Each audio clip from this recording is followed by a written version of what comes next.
Buenas tardes a todos ustedes, bienvenidos a la Universidad Regional del Norte, Campus Ciudad Juárez, y en estos momentos vamos a iniciar precisamente nuestra entrevista de esta semana, y para nosotros es muy agradable obviamente estar con una de nuestras exalumnas de maestría. Mi nombre es Alfonso Rodríguez Aguilar, el máster Alfonso Rodríguez Aguilar, soy el director de la Universidad Regional del Norte, y en esta ocasión nos acompaña, ahora sí ya podemos decir la máster, ¿verdad? Es decir, obtuvo su maestría en estrategia educativa, la maestra, Laura Núñez Tolosa, ¿verdad? Bienvenida, Laura, obviamente, bienvenida otra vez a tu casa. Muchas gracias, Dirk, muchas gracias por esta invitación.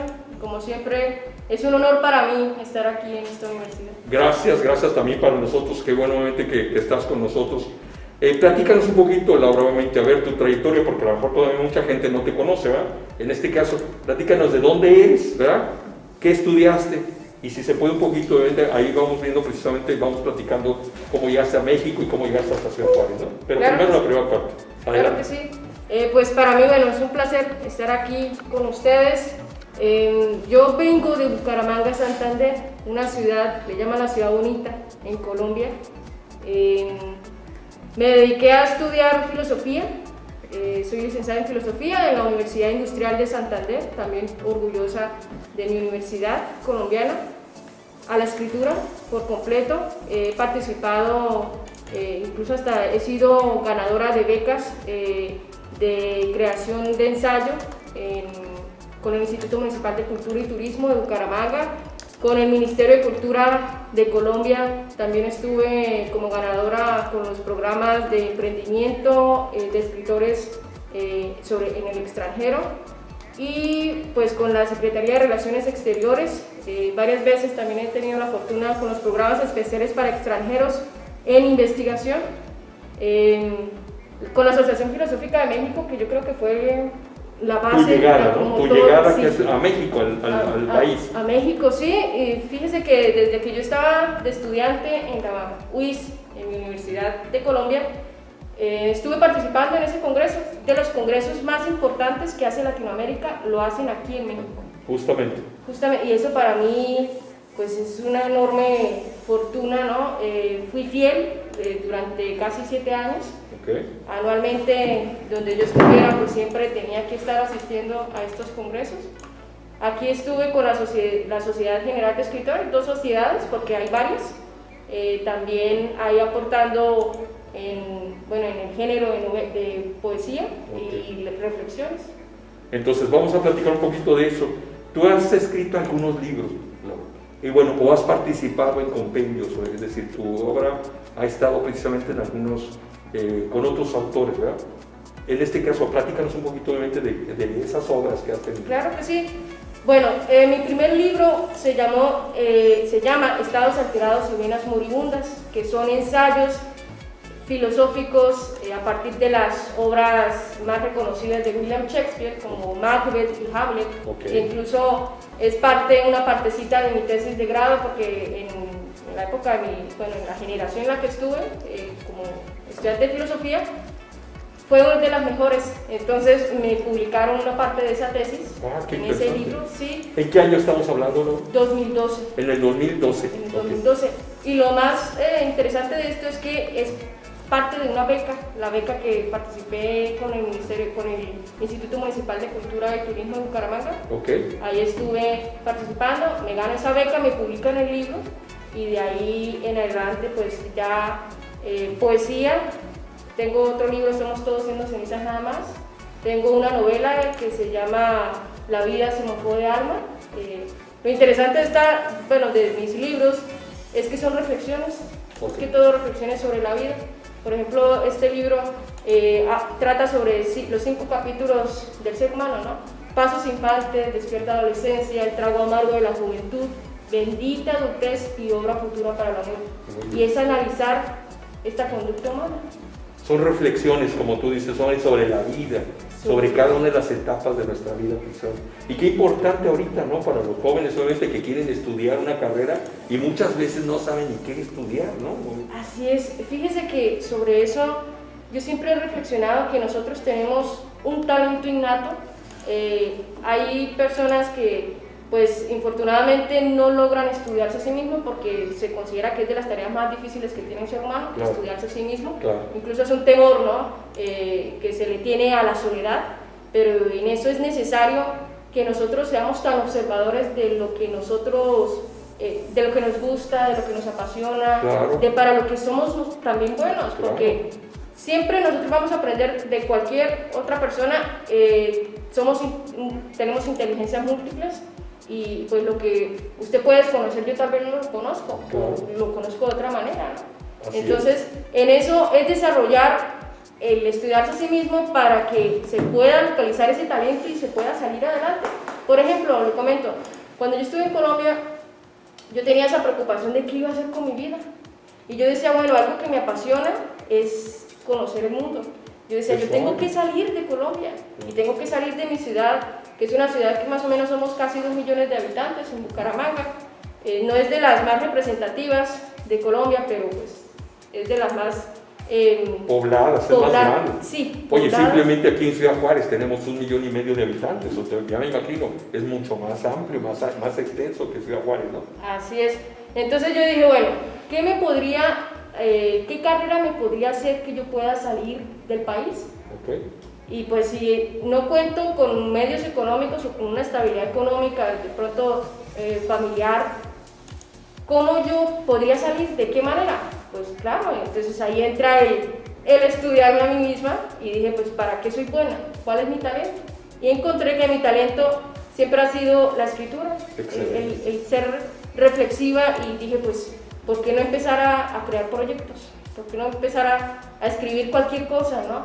Hay una metodología que es bastante interesante, como una estrategia que incluso yo he aplicado también para mis clases, como máster en estrategia educativa, que estoy aquí en la URN, es la escritura automática. Claro. Nosotros, bueno, la mayoría de las personas le tienen miedo pues simplemente a escribir, claro, porque piensan que para escribir se necesita ser escritor, y es mentira. Incluso hay personas que no han tomado ese foco de ser escritores y escriben tan bien que yo hasta les digo, ¿por qué no me pasan sus artículos y tal vez los publicamos juntos? Claro. Claro. Entonces sobre eso dije yo, bueno, listo, ya encontré mi medio. ¿Cuál sería? La filosofía. Okay. La filosofía en la manera, en una escritura reflexiva, y pues desde ahí empecé a estudiar filosofía y supe que la filosofía iba a ser como la pauta o la base para que yo pudiera salir de mi ciudad, de Bucaramanga. Y de esa manera llegas a la Ciudad de México, ahí estás, te estableces por un tiempo, como dices, participas en algunos eventos y posteriormente llegas a Ciudad Juárez. ¿Cómo llegas aquí a Ciudad Juárez? A Ciudad Juárez, bueno, en este caso fue con la Secretaría de Relaciones Exteriores, okay, programas especiales para extranjeros en investigación.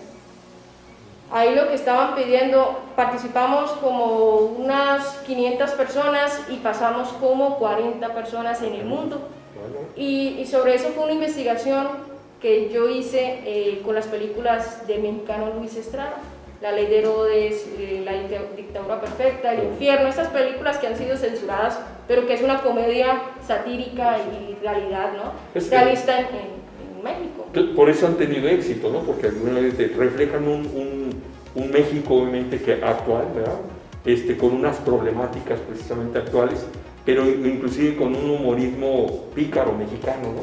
Sí, y que son actores bastante reconocidos, ¿no? Que son los mismos que hacen estas otras películas que han sido también censuradas y cuentan pues, la realidad no solo de México, la realidad de más de un país, sobre todo acá en Latinoamérica. En Latinoamérica, ¿no? sí es. Hasta incluyo a mi país. Entonces, propongo ese proyecto, ya me lo aceptan y empiezo a investigar en varias ciudades de México, y pues en eso hay que elegir a un tutor mexicano. Elijo a una tutora y me comenta, ¿tú tienes que estar donde está tu tutora? Y le dije, sí. Bueno, pues yo me voy para Ciudad Juárez. Yo sí le confieso, no me habían hablado muy bien de Ciudad Juárez. No. ¿Qué te han dicho de Ciudad Juárez? En Colombia no llegaba como muy buenos comentarios por las noticias, ¿no? que sucedían con el Chapo, sobre todo, lo que ha pasado. Las muertes de Juárez, las muertes de Juárez, sí llegaba esa información a Colombia. Sí, claro, toda esa parte de la violencia. Entonces, ya cuando llego acá a México, pues también me siguen hablando mal de Juárez, entonces yo decía, a ver, esto no puede ser tampoco tanta coincidencia, ¿no? Si me están hablando mal, pues yo tengo que también ir a conocer, y más que todo, la investigación que yo tenía, pues me hacía, me impulsaba, pues me obligaba a estar aquí. Claro. Y empecé a asistir aquí a Juárez, me enamoré de Juárez.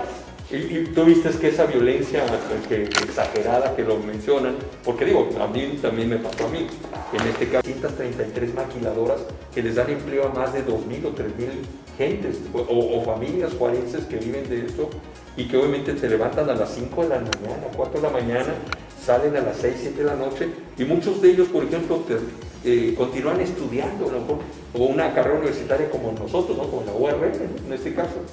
Pero bueno, vamos a continuar y terminar platicando de tu caso. Tú llegas entonces aquí a Ciudad Juárez y después obviamente cómo te contactas, cómo logras precisamente decidir estudiar una maestría con nosotros.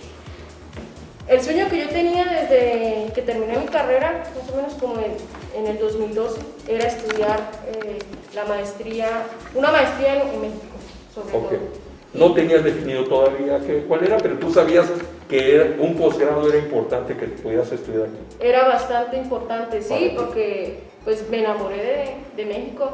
Entonces, en este caso, yo decía, bueno, necesito una maestría que tenga un título novedoso, un título creativo, un título innovador, que no sea el típico, ¿no? Título en administración, sí, maestría en derecho. Derecho. No, entonces en este caso me puse a investigar y pues con la URN. Fue algo loco porque en el logo pues está URN, como lo pueden ver. Entonces yo decía, bueno, pues tratando de darle un significado a algo, yo decía, pues Laura Núñez. Dices, coincidió. Coincidió, como que me está llamando esta universidad por mis iniciales. Sí. Y pues ya entro acá, tuve la fortuna también de ser maestra. De ser maestra. Empezaste más bien dando clases primero en la universidad, antes y mientras te ibas enterando de lo que era la maestría, ¿no? Sí, pues yo cuando llego a averiguar sobre la maestría, pues también me preguntan sobre pues parte de mi experiencia, ver mi currículo y me dicen que si estaba interesada en dar clases. En impartir clases. Yo dije, bueno, pues si vengo aquí a buscar maestría y de paso pues ser docente, pues cómo no, pues es una fortuna. Y así empecé primero como maestra y al tiempo ya despuesito hice la maestría. Tus alumnos de licenciatura que les empezaste a dar clase, ¿cómo ves el tipo de alumnos que tenemos, que son alumnos que tuvieron, como te decía, son jóvenes que tienen que estudiar, más bien tienen que trabajar en el turno matutino y vienen en la tarde a estudiar, ¿no? Te tocó ese tipo de alumnos que tienen esa dualidad de vida.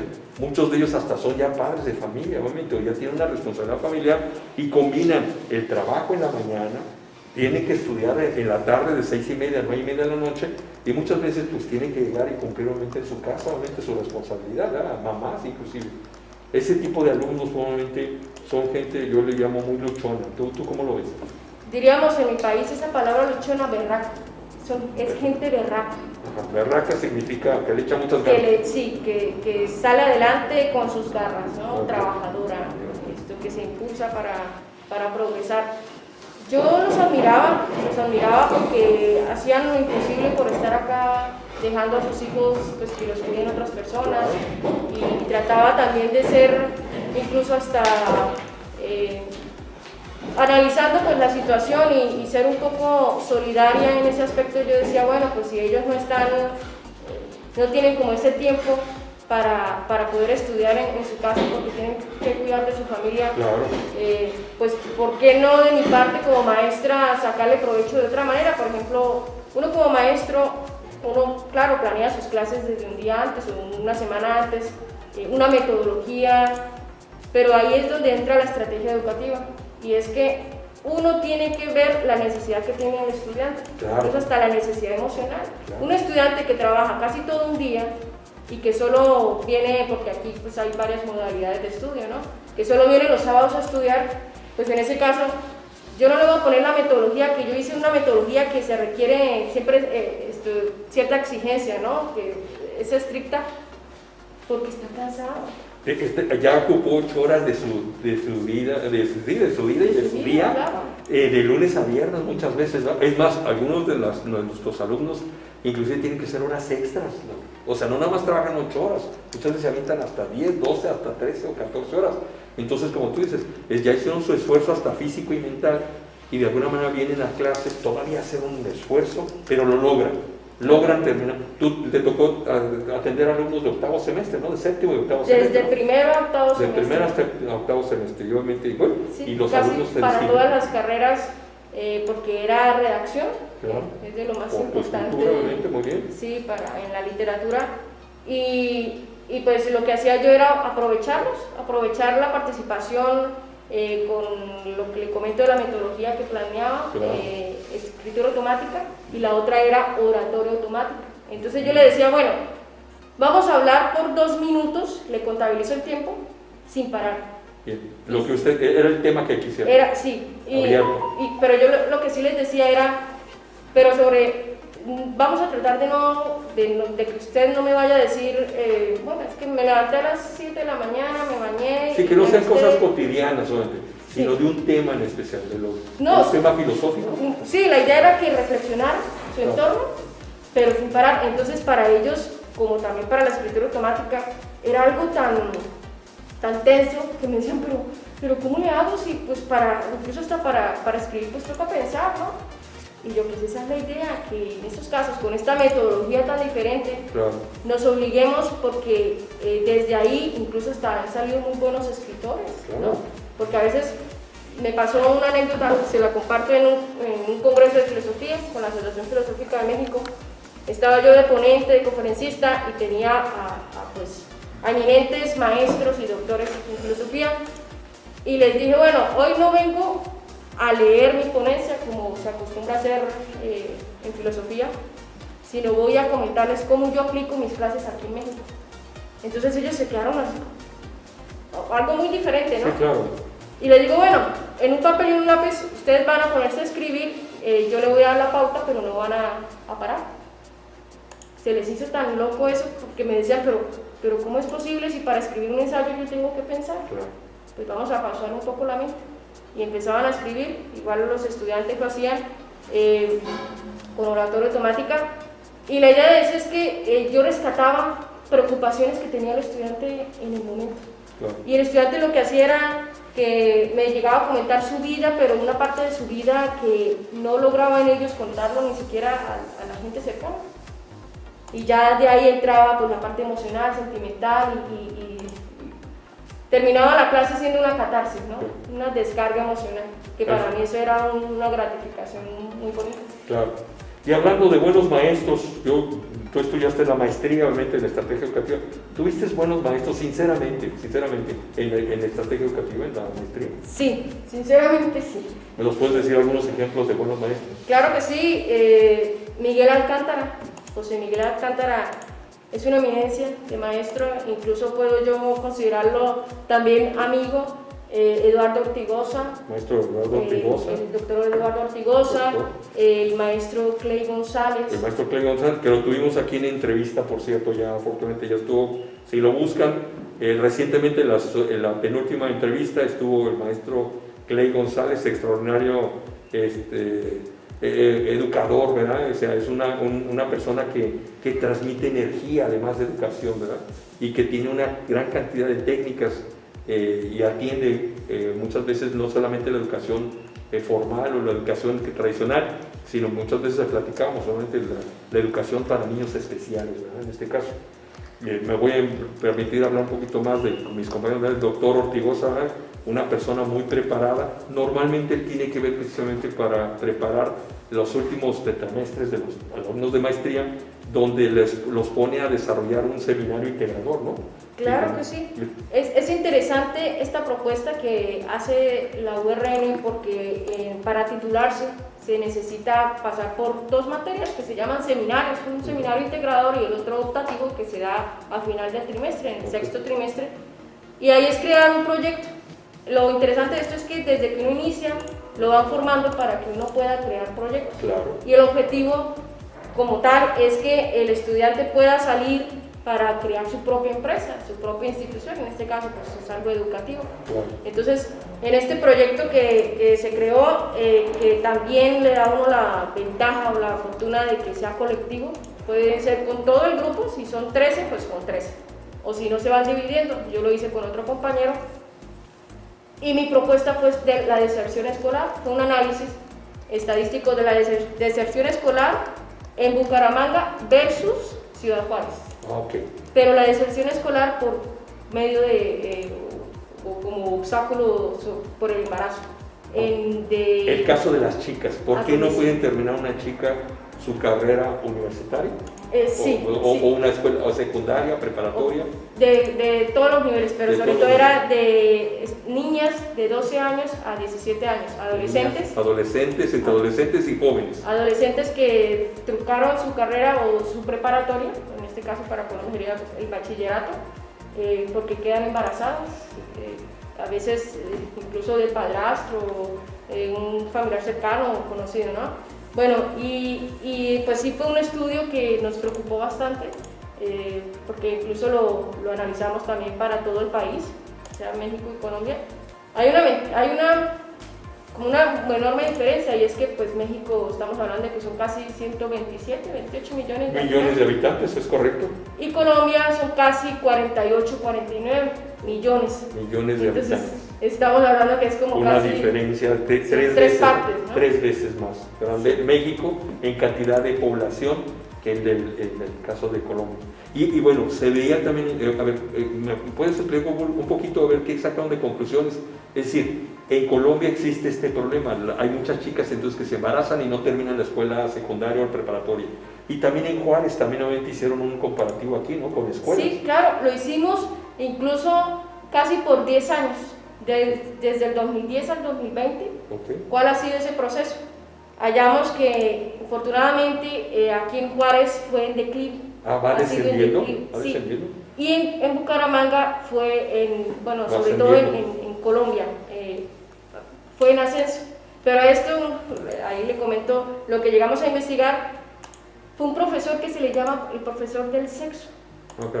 Y ese profesor es un profesor de Bogotá. Okay. Entonces el hombre, como para el 2013 más o menos, pues dentro de su proyecto para el doctorado en educación, él creó un ensayo, un análisis sobre pues, los estudiantes, las niñas, ¿no? que querían salir adelante, por qué tenían que privarse, ¿no? de formarse, de ir construyendo, si entraban de una vez a una relación sexual siendo adolescentes. Entonces ahí lo que él decía era, pues vamos a aplicar, bueno, en este caso sobre las relaciones sexuales, vamos a utilizar un método, que este método va a ser del placer, vamos a cuidar el placer. Lo tomaba como cuidar el placer y no como vamos a prevenir el embarazo. Claro. Pues eso fue algo que las terminó cautivando, y ya los estudiantes iban a pedirle a sus papás que les compraran un medio anticonceptivo. Claro. Y ahí entró como en confrontación los papás con el maestro, pero lo interesante de esto es que en ese colegio, que es un colegio privado, los 50 embarazos que habían anuales, los dejó en cero. Disminuyeron. En cero. Claro, porque les dio información, ¿no? Primero cautivó, como dices, a las chicas el mensaje, ¿no? El mensaje. No tanto obviamente prohibir, sino al contrario, decir, vamos viéndolo en otro sentido, para que obviamente puedan, estas chicas se acercaron, conocieron obviamente, tuvieron información, y yo siempre lo he dicho, ¿no? Las personas que se informan, que se documentan, que realmente analizan, procesan la información, ya pueden opinar obviamente y pueden tomar decisiones mucho más correctas, ¿no? En este caso. Y bueno, pues yo creo que fue lo que pasó precisamente en ese ejemplo que tú estás comentando. Y bueno, tú lo tomas esa información y con eso obviamente logran obviamente culminar obviamente su seminario integrador aquí precisamente para que puedas obtener el grado de maestría. De maestría. También tus otros compañeros hicieron esos procesos, ¿verdad? En este caso hubo varios proyectos en el cual también se interactúa obviamente las presentaciones y vas aprendiendo, ¿no? Yo creo que vamos aprendiendo obviamente de otros compañeros. ¿Algún otro maestro que te hayas acordado? Por ejemplo, el maestro Damaso tiene una clase o varias clases especiales, pero ¿cuál te tocó en este caso? El maestro Alcántara. Por ejemplo, bueno, de las clases que me cautivó tanto fue las dos primeras, técnicas de comunicación y técnicas de liderazgo. Correcto. Cómo nosotros podemos crear o incluso dentro de nuestro carácter ser tan observadores y poder, que hasta tenemos que modificar, ¿no?, cierto carácter y poder emplearlo para dirigirnos en un grupo, ¿no? Y si nosotros estamos estudiando pues una maestría, pues es porque la mayoría también se han dedicado a ser maestros y quieren seguir con esa dirección. Con la docencia, ¿verdad? O a lo mejor pueden crear su propia empresa, como tú dices, ¿verdad? Puede ser una empresa educativa. La maestría en estrategia educativa es muy versátil, ¿no? Ayuda a que obviamente por un lado te da ciertas técnicas, primero que entiendas qué es la educación, ¿verdad? Después los procesos y todo lo que tiene que ver con competencias, con desarrollar objetivos claros, con una programación, etcétera, ¿verdad? E inclusive hasta mercadotecnia nos dan, ¿verdad? En el cual a lo mejor la mayoría de la gente que trabaja en la docencia dice, no, pues yo no entiendo la mercadotecnia porque yo no veo a mis alumnos como mercancía, como producto. Pero esta mercadotecnia te da lineamientos para que entiendas que tienes que dar lo mejor a esa persona, que sí debes de considerarlo como si fuera un cliente, obviamente, que todos los días está viniendo a tomar clases contigo. Y por eso hay que atenderlo bien, ¿verdad? O sea, no nada más la parte de darle conocimientos, sino también obviamente la parte humana, en este caso. Y bueno, en tu caso, afortunadamente terminar, por lo que me están diciendo, estamos a punto de terminar, pero ¿tú recomendarías la maestría en estrategia educativa? Que la gente quisiera estudiar, si alguien dice, pues tengo el interés de estudiar una maestría, ¿por qué recomendarías la maestría en estrategia educativa aquí en la UAM? Claro, la recomiendo muchísimo. Diseña propuestas educativas innovadoras en diferentes sistemas o modelos educativos. Entonces, lo capacita a uno para que uno pueda crear estrategias, habilidades, dinámicas, ¿no?, en un grupo como tal, donde pueda resolver problemas que tienen, problemas con, no sé, parte de metodologías, parte de técnicas, y que uno pueda ser un muy buen estratega educativo. Y no solo para la parte de la docencia, eso en sí es para la vida. Así es, inclusive para formar grupos, ¿verdad? César Sánchez pregunta, ¿cuándo acaban las inscripciones? César Sánchez, bueno, qué bueno que habló, o bueno, está preguntando, las inscripciones están abiertas e iniciamos, más bien, culminan las inscripciones la tercera semana del mes de septiembre. De hecho, inician clases precisamente esa semana, así es que tenemos un mes de inscripciones para cualquier maestría. También tenemos maestría en docencia educativa, no solamente estrategia educativa, tenemos una maestría en dirección organizacional, ¿verdad?, a nivel gerencial, tenemos una maestría en dirección financiera, una maestría muy interesante que las maquiladoras y las empresas de esta índole industrial nos piden, que es calidad total Six Sigma, que es una preparación para una certificación. Y tenemos también pues, algunos otros productos como serían un doctorado en educación y otros productos. Nos pueden encontrar en las instalaciones de la Universidad Regional del Norte, Campus Ciudad Juárez, Camino Viejo a San José 10051, aquí en el fraccionamiento CNQ, en los teléfonos 687-2446 y 2447. Y bueno, pues vamos a seguir obviamente dando este tipo de información, o en nuestra página de Facebook también nos pueden encontrar precisamente URN de Ciudad Juárez, ¿verdad? ¿Tienen preparatoria? Sí, tenemos preparatoria, también obviamente tenemos el grado de preparatoria, la preparatoria también las inscripciones son todavía todo este mes de agosto, lo mismo en las licenciaturas, todo el mes de agosto tenemos la oportunidad de inscribir a los alumnos, que inclusive tenemos todos los niveles en prepa, tenemos desde primero hasta sexto grado. Afortunadamente somos de las pocas preparatorias que tenemos. Adriana Ramírez López pregunta, ¿cuándo empezamos las clases? Iniciamos las clases, si ya es una alumna inscrita con nosotros, inicia clases el día 24, el lunes 24, si es sistema en la mañana, integra le llamamos, o si es sistema para trabajadores, sistema 10. Si es plan sabatino, inicia sus clases en este caso el sábado 29. En este caso, también en preparatoria empiezan el día 24. ¿Sale? Bien. Bueno, pues muchísimas gracias. Gracias, maestra Laura, por estar con nosotros, por acompañarnos. y gracias obviamente porque podemos obviamente transmitir nuestra experiencia. Yo también soy egresado de la maestría en estrategia educativa y la verdad los invitamos porque no se van a arrepentir, ¿verdad? Es una excelente maestría donde no nada más conoces sobre educación, sino además conoces cómo desarrollar obviamente proyectos productivos y por el otro lado obviamente pues desarrollas la planificación adecuada y la estrategia como su nombre lo indica, de lo que es la educación de calidad. Y como dice la URN, la educación de calidad que sí puedes pagar. Gracias, maestro. Muchas gracias a ustedes por la invitación y los invito a que pues hagan, dice una frase Emmanuel Kant, atreverse a hacer uso de su propia razón. Exagerado. Gracias. Muy bien. Gracias a todos ustedes.